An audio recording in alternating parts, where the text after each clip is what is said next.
Hey guys, welcome back to the channel, and today we're going to be reacting to. The secret companies making billions from the UK's immigration crisis. Immigration figures, Wait, which what? The are secret horrendous. companies That line making. goes much higher than it did Do you have last any time round. idea? This happened by design, When they say not UK accident, crisis, they're into a one meaning nation experiment in open UK borders. crisis? The UK which is in crisis. is. Since 2020, immigration has exploded. Oh, More than this 4 issue. million people have entered the country, marking 3 consecutive years of record highs. That's so Yes. interesting. I'm so confused about that. I thought, them being from doing the whole Brexit thing, the immigration would go down because they wouldn't accept immigrants as easily. Because, part of the being part of the Yeah. EU, anybody can just come, no, nothing Yeah. required.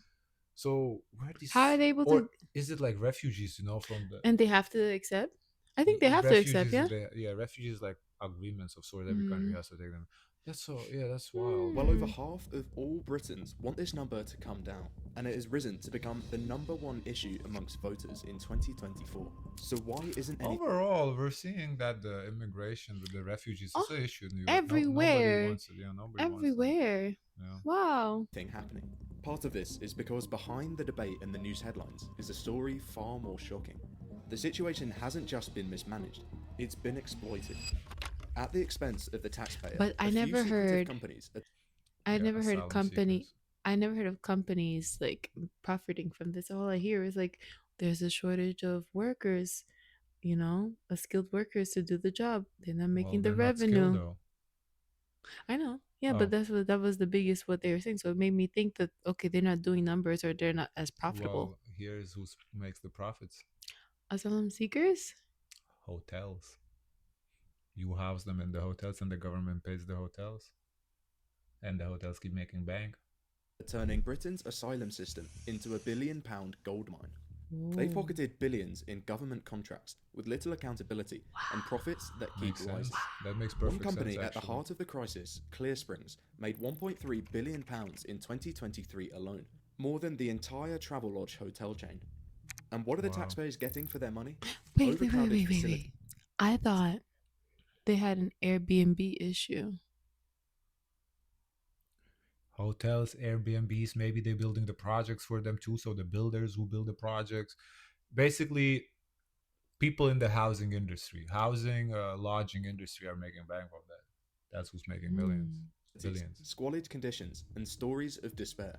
In the first 5 months of 2023 alone, 14 suicide attempts were recorded at just one accommodation centre. Yet these companies face no penalties, no fines, Why? and no real scrutiny. Despite only 1 in 4 properties passing basic inspections, they're handed lucrative government contracts year after year. Britain has grown used to scandals, from COVID contracts to Partygate. But this might be Huh. the most shocking Is yet. Partygate. I In thought the 20 housing because we had that here in New York. I heard that as an issue. But I thought this was like temporary. How What are do they you mean? What's providing temporary like the housing? for the refugees? Yeah, I thought that was temporary. I mean, I would think so. You want to get them to Mm, get on their feet and they get move on to live their lives. yeah, But what happens if and they cannot find a job, or because if they refuse to find a job?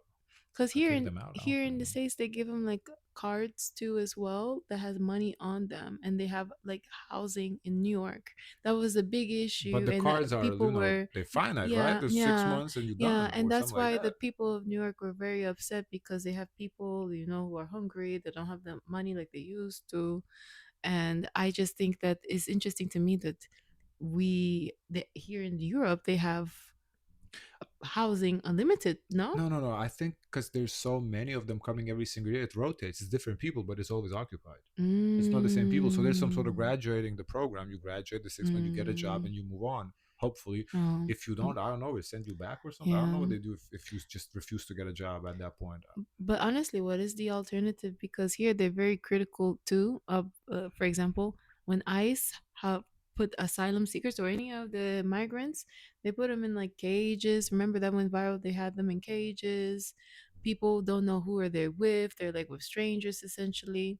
So what would be the alternative if not having paid the hotels, the Airbnbs, the I mean, honestly, lodgings. sounds like hotels. Like that's a nice accommodation to get a hotel to stay in a foreign country. Like that's Mm, way better than where you come from. 25, Britain is set to welcome its first asylum billionaire, while over 10% of the population struggles to I don't afford know how basic much is the meals rates due to that the they're ongoing cost giving of to the living crisis. hotels. They definitely do. The hotels have to give Standard them a or discount now. this It here has should to be be a discount. It's discount. a discount, but still full capacity instead of, Mm. 10, 20, 30%, whatever the Mm. usual is. I think it's better hotels than it is apartments because then people Yeah. who actually, live in the country have an opportunity to Yeah. have And I, proper I agree. home. I agree with that. That there should be some sort of like a project. Mm. So how did we get here? Why is Britain's asylum crisis being treated as a business opportunity? And how have a handful of companies been allowed Everything to is a profit business while the Because that's opportunity. system what people do. crumbles? Yeah, everything is a business To understand opportunity. how private companies have turned Britain's immigration system into a billion-pound industry, we first need to go back in time. Immigration in the UK wasn't always like this. In fact, it used to be under control. By the 1950s, Britain's once vast empire was fading, and severe labour shortages caused by World War II prompted large-scale migration from the Caribbean, South Asia, and India. These migrants filled crucial workforce gaps and enriched British society, establishing the country as a destination for economic migrants seeking better opportunities. To be clear, opposition towards migration in the UK has always been a factor at some point, but in recent years, the story around migration has changed. A growing number of asylum seekers, fleeing war, persecution, and instability in their Yeah, home look at the countries, have peak. turned to Britain for Mm. safety. Wow. And since 2010, this number has steadily grown. But a shift came in You know, 2016. The British people I have think voted to leave. that is very critical for all the world powers to address this situation as soon as possible because right now people can identify back with their home country. The reason why they're not in their home country is because their home country has a war, has an issue, there's no opportunity there. So they are left with no choice than to leave to try to find better opportunity elsewhere.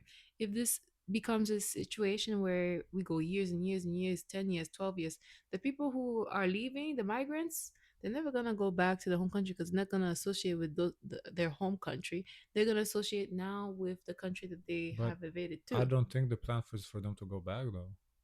Exactly. But the thing is that the reason why they're leaving is because where they're coming from, there's a war. So you have Right. to address the war there to patch up to stop the bleeding, the heavy bleeding. But then if you start, addressing that, and it's like, oh, why does America get involved in any country's war? They have no choice. If they don't, they're gonna be more migrants It's, fleeing for asylum. mm. Leave the European Union, and their will must be respected. When the UK voted to leave the European Union, one of the promises made was to take back control of immigration and borders. On paper, leaving the EU Honestly, yeah, that's why I thought the immigration will go down. I'm very shocked to see that the numbers are bigger than they were when they were part of the EU. It's very shocking. and freedom of movement between Britain and Europe But I don't and understand drastically why is reduced the that number of it went up. EU migrants coming to the country. I think this was some sort of agreement signed before, like, amongst all the countries that you have to accept X amount of immigrants based on your maybe population or size or Oh, something. But like any other decision, this created an unintended The consequence. refugees, I mean, by As immigrants. legal pathways for migration were restricted, more people turned to irregular routes to seek asylum, and one way in particular has caught headlines. Latest Home Office figures show more people have crossed the English Channel in small boats so far this year than in the whole of 2023. In Reminds of 2024, America. the UK has witnessed over 100 people arriving via small boat every single day. With an so when they estimated come like this, 40,000 people do they have to accept them in or do they refuse Let's it? see. I don't know. coming in just this year alone. Since 2020, the number of people who have entered the UK illegally is well clear of 100,000. For many Britons, the small boat crisis has become a symbol of a broken immigration system. In the past, Britain managed asylum seekers more effectively, with arrivals housed Oh, in they designated consider them. centres or dispersed So they take across. them in.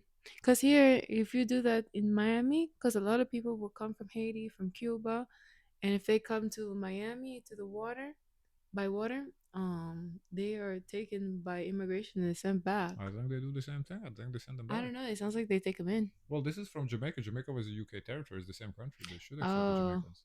communities. oh.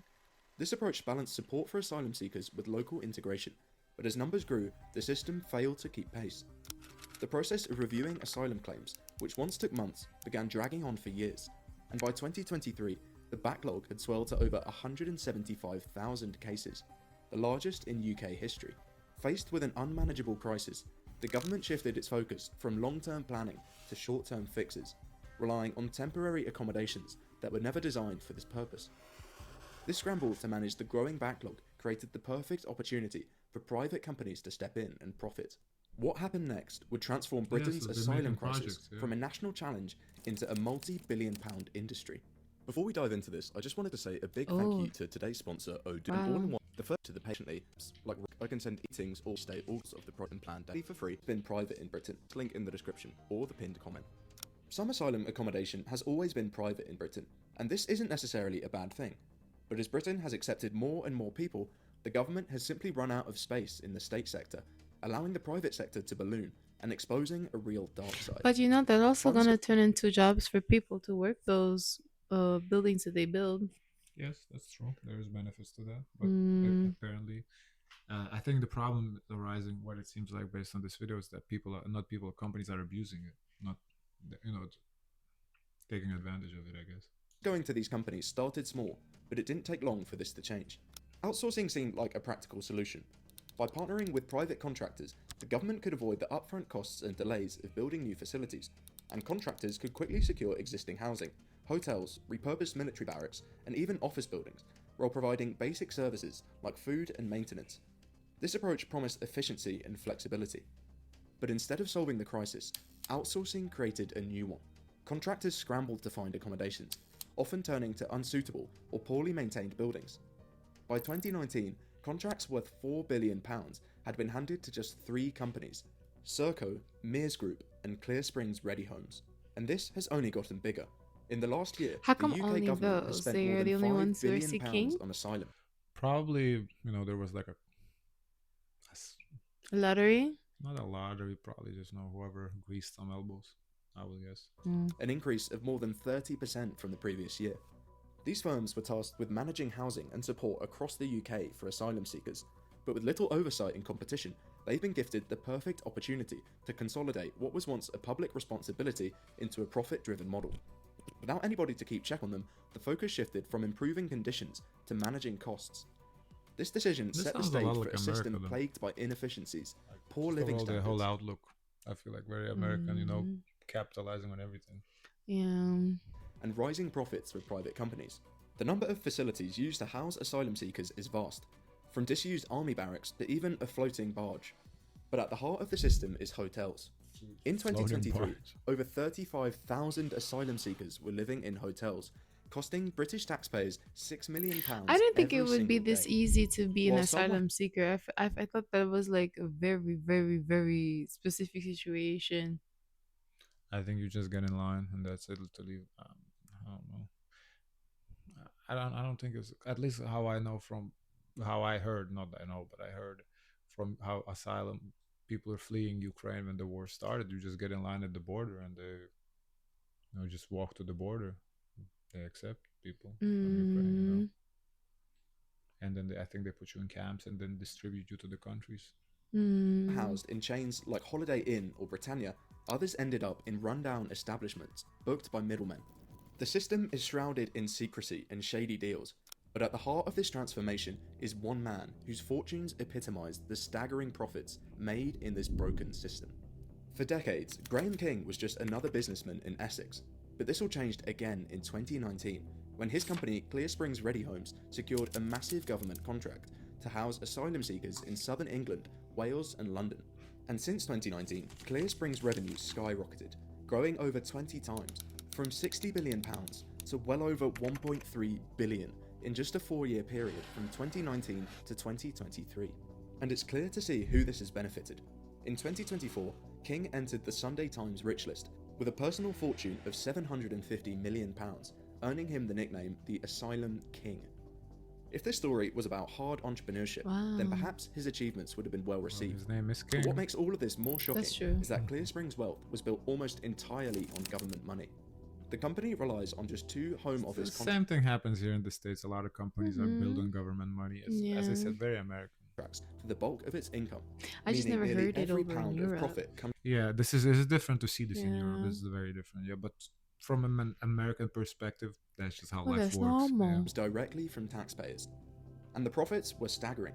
Clear Springs reported £90 million in net profit in 2024, a sharp increase from £60 million the year before.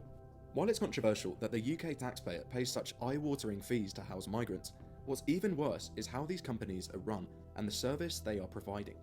To keep squeezing out profits, the company has secured contracts for controversial sites like Napier Barracks and Wethersfield, despite repeated complaints about the conditions. Like the other asylum companies, their success is based around a lack of public accountability. Everyone in Yeah, the it looks like basically what they're doing, they're buying up projects, but they're not like fixing them. They're just leaving the projects how they used to be, whatever, and they're just putting people in there. And that's the problem arises. They're not fixing because already projects I'm assuming were unlivable or like Mm. not up to standard, and they're just Mm. putting people in there without fixing it up. But the thing is, I feel like the solution to that would be a requirement in the contracts to those who get authorized a contract for these permits. They should have a requirement that the place is of at least to Yeah, standard. So there at should least it's be a humane. inspectors to come and inspect Yeah. it. Yeah, but probably maybe they pay them off or something. I don't know. UK knows about the number of small boats arriving, but very little is known So who's about what blowing the happens whistle on after this? this. Who's And this fed lack up? of public accountability is partly by design. Clear Springs King keeps is a gonna very come low for them. profile, often refusing to give interviews or do any sort of media appearance.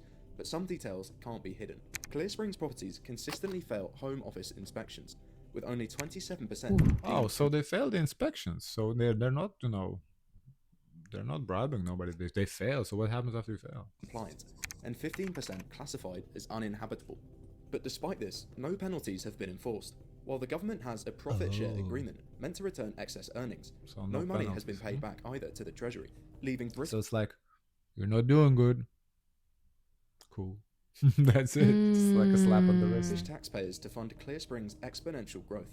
It seems when it comes to some areas of the country, both the government and the companies receiving the contracts would rather some things go unspoken. For the tens of thousands of asylum seekers placed in government-funded accommodations, arrival in the UK is far from the safe haven. Maybe the government's lodging is, you create bad conditions for these migrants, so they leave.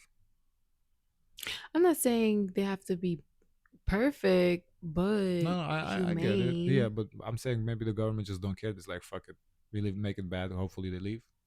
I see that perspective. They had imagined. Instead, many find 'Cause themselves I can't see the government wanting them here. They just have to some sort of contractual obligation between like the NATO countries or whatever. in Mm. environments that echo the trauma they fled: overcrowded, unsanitary, and isolating. Take Napier Barracks, a repurposed military site near Folkestone. In the winter months, residents shivered in poorly heated homes, while damp walls and faulty plumbing underscored the site's neglect. Inspectors later described it as decrepit and unfit for inhabitation, but for many of its residents, it was simply their reality. Over at Wethersfield, a former RAF airfield in Essex, the story was strikingly similar. Here, asylum seekers So were I housed wonder in what the temporary people cabins surrounded the asylum seekers. What did they do then throughout the day? What they do throughout the day, I don't know. Hopefully, go try to find a job. Yeah, but are they able to go and find a job under their status? I would hope they get immediately like some sort of paperwork so they can at least work. Mm-hmm. Because otherwise, what you're just gonna sit there and government pays you? I mean, they have to make themselves useful Mm-hmm. somehow. by barbed wire. Green netting had been erected to block public views into the site, reinforcing the sense of isolation. In the first 5 months of 2023 Oh, so it's alone, like a camp. 14 suicide Yeah, attempts looks were like it. recorded at Wethersfield. Even those placed in hotels, often thought to be a better alternative, faced dire circumstances, with families living in rooms that were overrun with damp and mould, with ceilings that collapsed under years of neglect. For British taxpayers footing the bill, this makes what was already a bad situation even worse. Not only are they funding an inflated system, but they are paying for one which is fundamentally broken. The root of these conditions lies in the system itself. The government's reliance on makeshift solutions, run-down hotels, aging military sites, and even office buildings was driven more by convenience than care. Sites like Napier and Wethersfield Overall, what it seems like UK's problem is like they're really just like not prepared for shit. Like I don't know, but Like, what do you do? What's the model to follow? Because this is like like a situation for everybody. I feel like you have to get a quick fix, but also do something on the long term, like do long term planning too. I feel like Mm-hmm. they're just patching shit as it goes. At least for their time when they're Yeah, there, I feel like and it's what, someone else's yeah, well, problem. that's what their outlook is. Yeah. Yeah, I'm there for 4 years. Let's just fix it for 4 years. Let the next Hmm. four, and everybody's deals the same. Oh, the next 4 years. Because probably the big fix will not even be look as favorable to the people. They're why you're doing so It's much. a big fix, and also it's a long term project. You're not gonna reap Hmm. benefits until Or you're you're not probably out of gonna, office. yeah, you're not gonna get the pat on your Yeah, back. exactly. Yeah. Maybe pass until you die. Hmm. They're like, oh, maybe he did something right. weren't chosen because they were suitable, they were chosen because they were available. Middlemen, eager to capitalise on the crisis, filled the gaps, but at a steep cost. For every pound spent by the taxpayers, only a fraction went towards actual improvements in living standards. The system governing asylum accommodation isn't just broken, it's opaque by design. At its heart lies a tangle of contracts, middlemen, And and you know, bureaucratic those oversight. kind of environments, of course, the people gonna become more aggressive. It's not Yeah, a it place where adds a up. person can flourish, It adds up. Yeah. so That then you makes it got almost more impossible to problems. track where taxpayer money goes or hold anyone accountable when things go wrong. Take the contracts themselves. When the government outsourced them to private companies, they also handed over control of quality enforcement. The Home Office's role shifted from provider to overseer, but this oversight has proven dangerously ineffective. And then there's the subcontracting. Beneath the surface, companies like Clearsprings don't work alone. Instead, they rely on layers of middlemen, firms like Oyo and H&H Hotels, to broker deals with the hotel owners and manage accommodations. These companies add to their own I don't profit know how margins, those inflate. hotels feel because I don't know, have hotels for people to go vacation. You're in the what you call this industry, the Yeah, you repurpose at that point. Yeah, they're no longer the vacation hotels now. mm. Inflating costs while creating additional barriers to accountability. One insider described the system as a giant cash cow, where everyone involved takes a cut, leaving little for actual improvements in living conditions. This opacity extends to the contracts themselves. Despite being funded by billions of pounds in taxpayer money, the specifics of these agreements remain hidden behind claims of commercial sensitivity. Even the government's own inspectors are barred from reviewing the contracts, making it impossible to determine whether the firms are meeting their That's obligations. interesting. The real tragedy isn't that the system is designed to fail, it's that it's a system designed for profit. With contractors incentivized to cut costs, and the government unwilling or unable to enforce standards, the result is an environment where the most vulnerable are left to suffer in silence, and all the while, the profits keep rolling in. This isn't just a logistical failure, it's a reflection of a deeper issue: how public funds are used, and who they ultimately benefit. This, of course, isn't the first time that the UK Yeah, has had an Problem issue everywhere. like Same this. problem. And you only need to look and as there's no far as how things transparency like the COVID either. government contracts were handled to see that many aspects of British public life I are feel like riddled everyone's critical over China. Mm-mm. Right. Let's look. Take a look inside. with corruption. At a time when the country faces widespread economic hardship, the cost of asylum housing has become a flashpoint. Taxpayers are footing a £5 billion annual bill, equivalent to an Crazy. additional half a penny on basic rate of income tax. This staggering expense has fueled public resentment and political debate, with leaders from all sides vowing to reduce the reliance on hotels. But beneath the failures of the housing system lies a broader debate. Should the UK reduce the number of people seeking asylum in the first place? Immigration has long been a polarizing I don't think they can though, because if they could, I don't think they would accept that many. I think they're Mm. required. issue in Britain. Is UK a part of any? NATO. I'm sure there's some Oh, sort of like European alliance oh. outside of the EU, But by 2024, it became a humanitarian national alliance or flashpoint. something. Mm-hmm. Over half of Britons believed immigration levels were too high and supported stricter controls. The governments have tried to meet this demand with policies designed to deter asylum seekers, from narrowing legal pathways to controversial plans like deportations to Rwanda. So where does Britain go from Mm. here? To address this To problem, Rwanda, that's a random country. Why Rwanda? Yeah, I'm Somebody, surprised you can just drop people off there. somebody comes from Ukraine. Oh, I send them to Rwanda. What? That's so random. lots of things need Trump is doing that. Yeah, but you send them. Why that? Why Rwanda? Why I not guess there's not gonna be Congo? challenge. That's so random, though. to be done. The first is to find a way Either to send reduce the them level of back or asylum I seekers coming into the don't country. know. Seeing as most of this issue Like negotiate with another like ally country to take them in. Rwanda? What? is being caused by illegal migration, this would be a good place to start. But it's also probably one of the toughest problems to solve. You'd think that being an island would serve as a good barrier against migration, and in many ways this is true. Much of the recent spike in migration has been a choice of the government and has been through legal means. But with small boats, it seems like not much deters people from making the crossing. Even the controversial Rwanda plan, introduced by Rishi Sunak, did little to stop the crisis. And in 2024, the numbers arriving on small boats seem to be higher than the previous year. It seems then, as a starting I don't think they should send refugees anywhere. Just don't accept them anymore. That's it. point, greater cooperation I don't needs to think they be have a made with Like whoever choice. you accepted already, the damage is done. Just don't accept anymore. where these But people then are coming other countries are gonna feel the same way. If you're not What? accepting, Nobody I'm accepts not them. I don't accepting. know. from, I don't particularly know. France, That's where the very majority of crossings are complicated. made. It is complicated. The Yeah, second I problem, don't know which the needs to be I don't have the addressed, is solution dealing for with it. people once they have already arrived. It's It's tough. clear to see that the current I solution think has the choice is they have to go war. You go fight in the country where it's giving people, Fight for your country. Yeah, don't run. I don't know. many flaws, and the backlog of applications exploding highlights how the system is fundamentally flawed. For many, the solution relies in a return to local authority management, where because even funds if are you reinvested provide into community legal pathways to enter into the country, doesn't mean that it's gonna guarantee those who seeking asylum will take the legal pathways. They're The at that thing point is, desperate. the thing is though,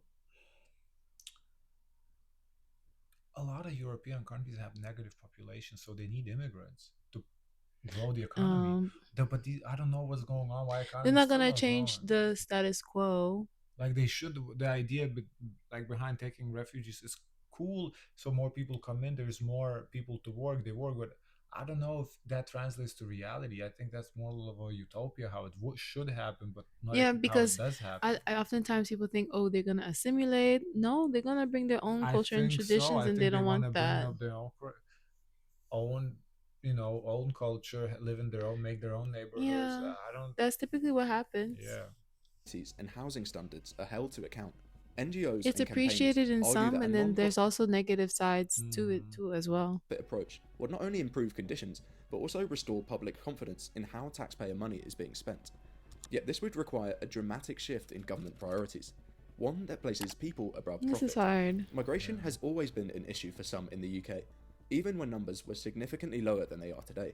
And in the last few years, everyone from the public to the current UK Prime Minister has said these numbers need to come down, yet they simply don't.